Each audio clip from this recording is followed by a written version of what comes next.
बहुत समय पहले की बात है। एक मछुआरा मेहनत करके अपने स्त्री और बच्चों का पेट पालता था। वह प्रतिदिन सवेरे ही उठकर नदी किनारे जाता और 4 बार नदी में जाल फेंकता था। एक दिन वह नदी किनारे गया और नदी में जाल डाला। जब मछुआरे ने जाल खींचा तो उसे वह बेहद भारी लगा। उत्साहित होकर उसने कठिन परिश्रम करके जैसे ही जाल बाहर निकाला तो उसने देखा कि जाल में एक गधे की लाश फंसी थी। वह उसे देखकर निराश हो गया। उसका जाल भी गधे के बोझ से जगह जगह से फट गया। उसने 2 बार संभाल कर फिर से जाल नदी में फेंका। दोनों बार उसमें सिर्फ रेत और कीचड़ भरा मिला। विवश होकर वह रोने लगा, क्योंकि इसके अलावा उसका कोई व्यवसाय नहीं था। उसने चौथी और अंतिम बार जाल फेंका और खींचा तो उसे जाल भारी लगा। जाल बाहर निकालकर जब उसने देखा तो उसमें एक रहस्यमयी पीतल का एक बर्तन था। उसके भार से वह समझा कि इसमें जरूर कुछ बहुमूल्य वस्तुएं होंगी, क्योंकि उसका मुंह ढक्कन से अच्छी तरह बंद था। मछुआरे ने रहस्यमयी बर्तन का ढक्कन खोला और झांककर अंदर देखने लगा, परंतु उसे कुछ दिखाई नहीं दिया। तभी उस बर्तन से जादुई धुआं बाहर निकला और नदी के ऊपर आकाश में फैल गया। वह धुआं सिमटकर एक जगह इकट्ठा हुआ और उस धुएं ने विशालकाय दैत्य का रूप ले लिया। मछुआरा घबराकर भागने लगा, लेकिन उसने सुना कि दैत्य हाथ उठाकर कह रहा है कि हे भगवान, मेरा अपराध क्षमा कीजिए, मैं कभी आपकी आज्ञा का उल्लंघन नहीं करूंगा। इतना सुनते ही मछुआरा अपना डर भूल गया और बोला, अरे भूत, तू क्या बक रहा है? यहाँ कहाँ भगवान है? मुझे बता कि तू कौन है और इस बर्तन में किस प्रकार बंद हो गया? दैत्य ने उसे घृणापूर्वक देखकर कहा, तू बड़ा ही मुंह फट आदमी है। तुम्हारी हिम्मत कैसे हुई मुझे भूत कहने की? मछुआरा बिगड़कर बोला, और कौन है तू? तू जब भूत ना कहूं तो क्या कहूं? दैत्य ने कहा, तेरी मृत्यु में अब अधिक समय नहीं है। मेरे हाथों तेरी मृत्यु तय है। मछुआरा घबराकर बोला, तुम मेरी हत्या क्यों करना चाहते हो? क्या तुम भूल गए कि मैंने ही तुम्हें इस बर्तन से मुक्त किया है? दैत्य ने कहा, मैं तुम्हें अकारण नहीं मार रहा। मैं काफी लंबे समय से इस पौराणिक गागर में कैद हूँ। मैंने प्रण लिया था कि 100 वर्षों के अंदर जो व्यक्ति मुझे निकालेगा उसे मैं इतना धन दे दूंगा कि वह आजीवन सुख से रहेगा। परंतु इस अवधि में मुझे किसी ने बाहर ना निकाला। फिर मैंने प्रतिज्ञा ली कि अब 100 वर्ष के अंदर जो मुझे मुक्त करेगा उसे मैं सारे संसार के खजाने दिलवा दूंगा। फिर भी किसी ने मुझे ना निकाला। वापस मैंने प्रतिज्ञा ली कि 100 वर्ष की तीसरी अवधि में जो मुझे मुक्त करेगा उसे मैं बहुत बड़ा बादशाह बना दूंगा। जब इस तीसरी अवधि में भी किसी ने मुझे ना निकाला तो मुझे बड़ा क्रोध आया और उसी अवस्था में मैंने प्रण लिया कि जो मुझे बाहर निकालेगा मैं उसके प्राण ले लूंगा। हाँ, उसके साथ इतनी रियायत करूंगा कि वह जिस प्रकार से मरना चाहेगा मैं उसे उसी प्रकार से मारूंगा। अब चूंकि तूने मुझे बाहर निकाला है, इसीलिए अब तू बता कि तुझे किस प्रकार मारूं। मछुआरा भयभीत हुआ और सोचने लगा कि मैं भलाई करके उसके बदले मृत्यु दंड पा रहा हूँ। मछुआरे ने अंत में अपनी रक्षा का एक उपाय सोचा। वह दैत्य से बोला, मैं समझ गया कि तुम्हारे हाथ से मेरी जान नहीं बच सकती। यदि भगवान की यही इच्छा है तो मैं इसे स्वीकार करता हूँ, लेकिन जब तक मैं अपने मरने का तरीका सोच रहा हूँ तब तक तुम मेरे एक प्रश्न का उत्तर दो। दैत्य ने कहा, पूछ, क्या पूछना चाहता है? मैं तेरे प्रश्न का उत्तर दूंगा। मछुआरे ने कहा, मुझे तुम्हारी किसी भी बात पर विश्वास नहीं होता। तुम इतने विशालकाय प्राणी हो, इतनी छोटी सी गागर में कैसे समा गए? तुम झूठ बोल रहे हो। दैत्य ने कहा, मैं परमेश्वर की सौगंध खाकर कहता हूँ कि मैं इसी में कैद था। मछुआरा बोला, तुम्हारे कसम खाने से क्या होता है? मैं तो तभी मानूंगा जब मैं तुम्हें अपनी आंखों से गागर के अंदर देखूं और उसमें से आती हुई तेरी आवाज सुनूं। इतना सुनते ही दैत्य धुएं के रूप में परिवर्तित हो गया और धीरे धीरे गागर के अंदर जाने लगा। जब बाहर धुएं का नामो निशान ना रहा तो गागर के अंदर से दैत्य की आवाज आई, अब तो तुम्हें मालूम हुआ कि मैं झूठ नहीं बोल रहा। मछुआरे ने गागर को मजबूती से बंद कर दिया और बोला, मैं तुझे फिर से इसी नदी में डाल दूंगा और नदी के तट पर झोपड़ी बनाकर रहूंगा। जो भी मछुआरा यहाँ जाल डालने आएगा उसे तुम्हारा सच बता दूंगा, जिसके परिणाम स्वरूप तुम्हें कोई बाहर नहीं निकालेगा और तुम यहीं कैद रहोगे। इतना सुनते ही दैत्य घबरा गया और विनम्रता पूर्वक बोला, मछुआरे भाई, मैं तो केवल परिहास स्वरूप ही तुम्हें मारने की बात कर रहा था। खेद है कि तुमने मेरी बात को सच समझ लिया। अब मुझे बाहर निकाल लो। मछुआरा हंसकर बोला, क्यों भाई, जब तुम बाहर थे तब तो खुद को बड़ा शक्तिशाली दैत्य समझकर अकड़ रहे थे। दैत्य ने कहा, भगवान के लिए मुझे नदी में वापस फेंकने का इरादा छोड़ दो। इस प्रकार दैत्य बाहर निकलने के लिए गिड़गिड़ाने लगा। फिर दैत्य बोला, यदि तुम मुझे इस बार छोड़ दो तो मैं तुम्हारे साथ बड़ा उपकार करूंगा। मछुआरा बोला, तू महाधन है, मैं तेरी बात पर कैसे विश्वास करूं?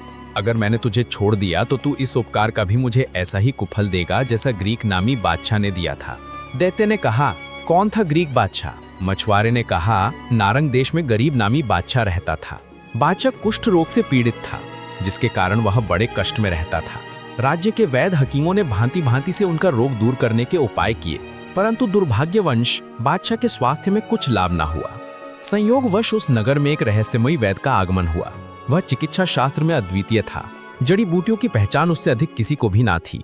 जब उसे मालूम हुआ कि यहाँ के राजा को ऐसा भयंकर कुष्ठ रोग है, तो वह राजा के महल में जा पहुंचा और उनसे भेंट करने के लिए प्रार्थना करने लगा। बादशाह ने अनुमति दे दी तो वह उसके सामने पहुंचा।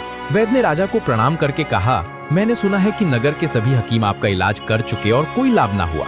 यदि आप आज्ञा दें तो मैं दवा दिए बगैर ही आपका रोग दूर कर सकता हूँ। बादशाह ने कहा, मैं दवाओं से उब चुका हूँ। अगर तुम बगैर दवा के मुझे स्वस्थ कर दो तो मैं तुम्हें बहुत पारितोषिक दूंगा। वैद्य ने कहा, भगवान की दया से मैं आपको बगैर दवा के ठीक कर दूंगा। मैं कल से ही चिकित्सा आरंभ कर रहा हूँ। अब वैद्य अपने निवास स्थान पर पहुंचा और वहां उसने चमत्कारी जड़ी बूटियों के माध्यम से औषधि का निर्माण किया। वह उस औषधि को लेकर बादशाह के पास पहुंचा और बोला, महाराज, मैं इन औषधियों को आपकी शयन स्थान के पास रख रहा हूँ।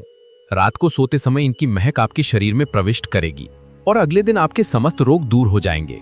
बादशाह को उसकी बात पर विश्वास न हुआ, परंतु दूसरे दिन जब बादशाह उठा तो उसने अपने शरीर को ऐसा निरोग पाया जैसे उसे कभी कुष्ठ रोग हुआ ही नहीं था। बादशाह को इस चमत्कारी चिकित्सा से बड़ा आश्चर्य हुआ। बादशाह ने वैद्य को बुलाकर अपने बगल में बैठाया। उन्होंने दरबार के लोगों के सन्मुख वैद्य की अत्यधिक प्रशंसा की। बादशाह ने उसे भोजन कराया और संध्याकालीन दरबार समाप्त होने पर जब दरबारी विदा हो गए तो उन्होंने एक बहुत ही कीमती राजवस्त्र और बहुत सारा धन इनाम में दिया। इसके बाद भी वह दिन प्रतिदिन वैद्य को उपहार देता। मंत्री वैद्य की इस प्रतिष्ठा और उस पर बादशाह की ऐसी अनुकंपा देखकर जल उठा। एक दिन एकांत में मंत्री ने बादशाह से निवेदन किया कि अगर आप अप्रसन्न ना हो तो एक अन्य व्यक्ति द्वारा भेजा गया है जो आपकी छल पूर्वक हत्या करना चाहता है। बादशाह ने जवाब दिया, मंत्री, तुम्हें हो क्या गया है जो ऐसी निर्मूल बातें कर रहे हो और वैद्य को दोषी ठहरा रहे हो? मंत्री ने कहा, हुजूर, मैं बगैर सोचे समझे ये बात नहीं कह रहा। गुप्तचरों के माध्यम से मुझे पता चला है कि यह व्यक्ति विश्वसनीय नहीं है। बादशाह ने कहा, विद्वानों का कहना है कि पुरुष वही होते हैं जो अपने साथ किए गए किंचित मात्र उपकार को आजीवन ना भूलें। उसने तो मुझ पर बहुत बड़ा उपकार किया है। अगर मैं उसे थोड़ा इनाम दे भी रहा हूँ तो तुम उससे जलने क्यों लगे? मंत्री बोला, अगर मेरी बात असत्य निकले तो आप मुझे वैसा ही दंड देना जो एक राजा ने अपने अमात्य को दिया था। अंत में उस अमात्य को मरना ही पड़ा था। बादशाह ने कहा, तुम किसकी बात कर रहे हो वजीर? हे राजन, प्राचीन समय में एक राजा था। उसके राजकुमार को शिकार का बड़ा शौक था। राजा उसे बेहद चाहता था, जिसके चलते वह राजकुमार की किसी इच्छा को अस्वीकार न करता। एक दिन राजकुमार को शिकार पर आना चाहा। राजा ने अपने अमात्य को बुलाकर कहा कि तुम राजकुमार के साथ शिकार पर जाओ। तुम्हें सभी रास्ते मालूम हैं, इसलिए एक क्षण के लिए भी राजकुमार का साथ ना छोड़ना। राजकुमार, अमात्य और अन्य कई शिकारियों को साथ लेकर आग खेत के लिए निकल पड़ा। तभी राजकुमार को एक बारहसिंघा दिखाई दिया। राजकुमार ने अपना घोड़ा उसके पीछे लगा दिया। अमात्य ने सोचा कि राजकुमार का घोड़ा तेज है और शीघ्र ही बारहसिंघा को मार लिया जाएगा, इसलिए उसने अपना घोड़ा धीरे कर लिया। परंतु बारहसिंघा दौड़ता ही रहा। काफी दूरी तय करने के उपरांत बारहसिंघा राजकुमार की आंखों से ओझल हो गया। तभी उसने चाहा कि वापस अपने अमात्य और अन्य शिकारी साथियों से जा मिले, लेकिन वह रास्ता भटक गया।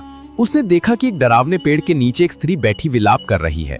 राजकुमार ने अपने घोड़े को रोका और स्त्री से पूछा कि तुम क्यों रो रही हो? स्त्री ने बताया कि मैं तक्षशिला देश की राजकुमारी हूँ। मैं किसी विशेष प्रयोजन से अपने घोड़े पर सवार होकर जंगल से जा रही थी कि तभी मुझे नींद आ गई और मैं घोड़े से गिर पड़ी और मेरा घोड़ा भी जंगल में कहीं भाग गया। राजकुमार को उस पर दया आ गई। वह उसे अपने साथ लेकर स्त्री की राजधानी की तरफ निकल पड़ा कि तभी एक डरावने वृक्ष के पास पहुंचकर स्त्री ने पुकार कर कहा, बच्चों, प्रसन्न हो जाओ, मैं तुम्हारे लिए भोजन लाई हूँ। जवाब में आवाज आई, अम्मा, कहाँ है भोजन? हमें जल्दी से दे, हम बहुत भूखे हैं। इतना सुनते ही राजकुमार घबरा गया। वह समझ गया कि यह स्त्री नरभक्षी वनवासियों की जाति की है और मुझे मार खाने के लिए यहाँ धोखे से लाई है। तभी राजकुमार तुरंत घोड़े पर बैठा और भागने ही वाला था कि स्त्री पलटकर कहने लगी, तुम परेशान क्यों हो? ये तो तुम्हारे साथ मजाक हो रहा था। तुम्हें सफर की थकान है, आओ थोड़ी आराम कर लो। राजकुमार को समझ न आया कि वह स्त्री पर विश्वास करे या ना करे। उसने अपने दोनों हाथ उठाकर कहा, हे भगवान, यदि तू सर्वशक्तिमान है तो मुझे इस विपत्ति से बचा और मुझे मेरा मार्ग दिखा। इतना कहते ही नरभक्षी स्त्री जंगल में गायब हो गई और कुछ ही देर में राजकुमार को अपना मार्ग भी मिल गया। वह अपने महल जा पहुंचा और उसने अपने पिता को संपूर्ण वृतांत कह सुनाया। राजा इस बात से इतना क्रोधित हुआ कि उसने अमात्य का वध करवा डाला। मंत्री बादशाह को यह किस्सा सुनाकर बोला, मैंने विश्वस्त सूत्रों से मालूम किया है कि वैद्य आपके किसी दुश्मन का जासूस है और उसने इसे यहाँ पर इसलिए भेजा है कि आपको धीरे धीरे मार दे। मंत्री ने बादशाह को इतना बहकाया कि वह वैद्य पर संदेह करने लगा। बादशाह ने कहा, शायद तुम ठीक कहते हो। हो सकता है कि यह मेरी हत्या के उद्देश्य से आया हो और किसी समय मुझे कोई ऐसी औषधि दे जिससे मेरी जान जाती रहे। मुझे वास्तव में अपने लिए खतरा मालूम होता है। मंत्री ने सोचा कि अपने षड्यंत्र को शीघ्र ही पूरा करना चाहिए, ऐसा ना हो कि बादशाह का विचार बाद में पलट जाए। मंत्री बोला, महाराज फिर देर किस बात की, उसे अभी बुलवाकर क्यों नहीं मरवा देते? बादशाह ने कहा, तुम ठीक कहते हो। बादशाह के आदेश पर सैनिक वैद्य को पकड़कर महल में ले आए। वैद्य बोला, हुजूर ऐसा क्या गुनाह हो गया जो ये सैनिक मुझे पकड़ लाए हैं? बादशाह ने कहा, मैंने तुम्हें प्राण दंड देने के लिए बुलाया है ताकि मैं तुम्हारे षड्यंत्र से बचाव कर सकूं। वैद्य को बड़ा आश्चर्य हुआ। उसने पूछा कि मेरा अपराध क्या है? बादशाह ने कहा, मुझे लगता है कि तुम मुझे मारने के लिए आए हो। इतना कहकर बादशाह बोला, सिपाही इसका सर धड़ से अलग कर दो। वैद्य समझ गया कि मेरे शत्रुओं ने द्वेष के कारण बादशाह को भड़काया है। वह बहुत देर तक बादशाह के सामने निर्दोष सिद्ध करता रहा, लेकिन बादशाह ने उसे मारने की जिद पकड़ ली। बादशाह ने कहा, सैनिकों मेरा मुंह क्या देख रहे हो, इस वैद्य को मार डालो। वह समझ गया कि मेरी जान नहीं बच सकती। उसने बादशाह से कहा, स्वामी मुझे इतनी मोहल्लत तो दे कि मैं घर जाकर एक पुस्तक ले आऊं और उसे आपके पुस्तकालय में रख दूं। बादशाह ने कहा, तेरे पास ऐसी कौन सी पुस्तक है जो मेरे लायक हो? वैद्य ने कहा, वह एक जादुई पुस्तक है। मेरे सर के काटे जाने के बाद आप उस पुस्तक के छठे पन्ने के बाएं पृष्ठ की तीसरी पंक्ति को पढ़कर जो भी प्रश्न करेंगे उसका उत्तर मेरा कटा हुआ सर देगा। वैद्य की बात सुनकर बादशाह को बड़ा आश्चर्य हुआ। बादशाह की आज्ञा अनुसार सिपाही वैद्य को उसके घर ले गए। अगले दिन जब उसे बादशाह के सामने लाया गया तो उसके हाथों में एक मोटी सी पुस्तक थी जो एक कपड़े में लिपटी थी। वैद्य ने बादशाह से कहा, मेरे कटे हुए सर को एक थाल में इस कपड़े पे रखना जिससे खून बहना बंद हो जाएगा। इसके बाद मेरी बताई हुई पंक्ति पढ़कर जो भी आप पूछेंगे वह मेरा कटा हुआ सर बता देगा। लेकिन मैं फिर आपसे निवेदन कर रहा हूँ कि मैं निरपराध हूँ, आप मुझ पर दया करें और मेरे वध का आदेश वापस ले लें। बादशाह ने कहा, नहीं, अब मुझे जो भी सुनना होगा तेरे कटे हुए सर से ही सुनूंगा। तेरे रोने पीटने का कोई लाभ नहीं है। यह कहकर बादशाह ने पुस्तक अपने हाथ में ले ली और जल्लाद को वैद्य को मारने की आज्ञा दी। फिर उसने थाल पर सर रखवाया और जब कटे हुए सर से खून बहना बंद हो गया तो राजा और दरबारियों को बड़ा आश्चर्य हुआ। अब उस कटे सर ने आंखें खोलकर बादशाह से कहा, पुस्तक का छठा पन्ना खोल। बादशाह ने जैसे ही पुस्तक खोली, पुस्तक के पृष्ठ एक दूसरे से चिपके हुए थे, इसलिए उसने उंगली में थूक लगा लगाकर पन्नों को अलग करना शुरू किया। जब छठा पन्ना खुला तो उसने देखा कि उस पृष्ठ पर कुछ नहीं लिखा है। बादशाह ने कहा, पृष्ठ तो खाली है। तो कटे सर ने कहा, आगे के पृष्ठ देख, शायद उनमें लिखा हो। बादशाह उंगली में थूक लगा लगाकर पृष्ठों को अलग करने लगा। वास्तव में वैद्य ने पुस्तक के प्रत्येक पृष्ठ पर विष लगा रखा था। उन पृष्ठों में लगा विष बादशाह के शरीर में प्रवेश कर गया और उसकी हालत खराब होने लगी, किंतु उसने कटे सर से प्रश्नों के उत्तर पाने के शौक में इस पर कुछ ध्यान न दिया और अंततः उसकी दृष्टि मंद पड़ गई और वह राज सिंहासन से गिर पड़ा। वैद्य के सर ने जब देखा कि विष पूरी तरह सड़ गया और बादशाह क्षण दो क्षण का मेहमान है तो वह हंसकर बोला, हे क्रूर अन्यायी, तूने देखा कि निर्दोष की हत्या का क्या परिणाम होता है। यह सुनते ही बादशाह के प्राण निकल गए।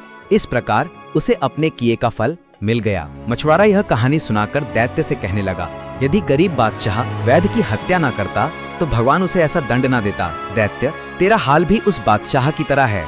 तू अगर बंधन से छूटकर मुझे मारने की इच्छा ना करता तो दोबारा बंधन में ना पड़ता। अब मैं तुझ पर दया करके तुझे फिर से स्वतंत्र क्यों करूं? मैं तो गागर समेत तुझे नदी में डाल रहा हूं, जहां तू अनंत काल तक पड़ा रहेगा। दैत्य बोला, मेरे मित्र, तू ऐसा ना कर। मैं अब तुझे मारने का इरादा कभी ना करूंगा।